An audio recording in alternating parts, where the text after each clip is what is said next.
lalo hindi kayo in-inform. Pero ako po, I've been into many business at isa rin po akong event organizer, events management. Napapunta po namin si John Maxwell. Kilala niyo po si John Maxwell? Sa mga hindi po nakakakilala sa kanya, the feeling is mutual.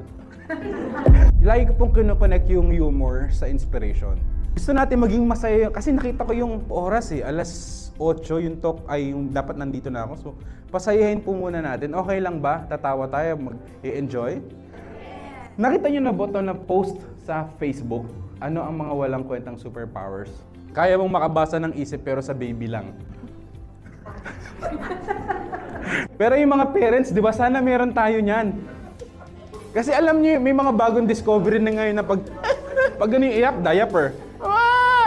Kailangang ihele. May mga ganong science ngayon, pero hindi din For the content lang na naman yan Another walang kwentang superpowers, kaya mong magpagaling ng malubhang sakit, pero malilipat sa'yo ang sakit. Nakakatawa, di ba? Pero as a manager, nangyayari sa atin yan. Kapag nagkukwento sila, kunwari ang lakas-lakas natin, pero pag naghiwalay na tayo, talagang, ang sakit ka na. Next na, problema is invisible ka pero sa taong mahal mo.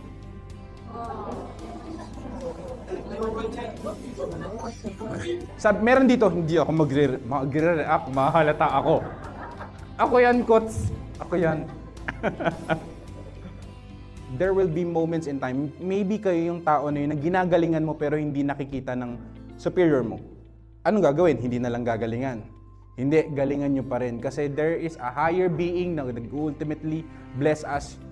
Sa kanya tayo totoong nagsiserve. Okay? Tapos merong post, I don't know if naging familiar kayo, nag-viral siya, na kapag sinibagan mo, daw dito sa Pilipinas, mas lalong dadamihan ng trabaho. Ha? Okay lang, bakit? Pinagkakatiwalaan ka Habang dumadami yung trabaho, mas lalo ka nagiging experience. So kung hindi mo na kaya, magsabi ka. Hindi yung magre-reklamo ka sa Facebook, nababasa ng boss mo Tapos gusto mo ng promotion, ayaw mo ng trabaho. Hindi, really. Okay na po na mahirapan tayo sa trabaho. Kasi mas lagi tayong gagaling. My principle sa success, easy is not an option. Mas lalo po tayong gumagaling habang nahihirapan tayo. Habang nahihirapan po tayo, mas lalo tayo na-stretch, mas lalo tayong nagiging fit dun sa goal natin. Thursday, everybody.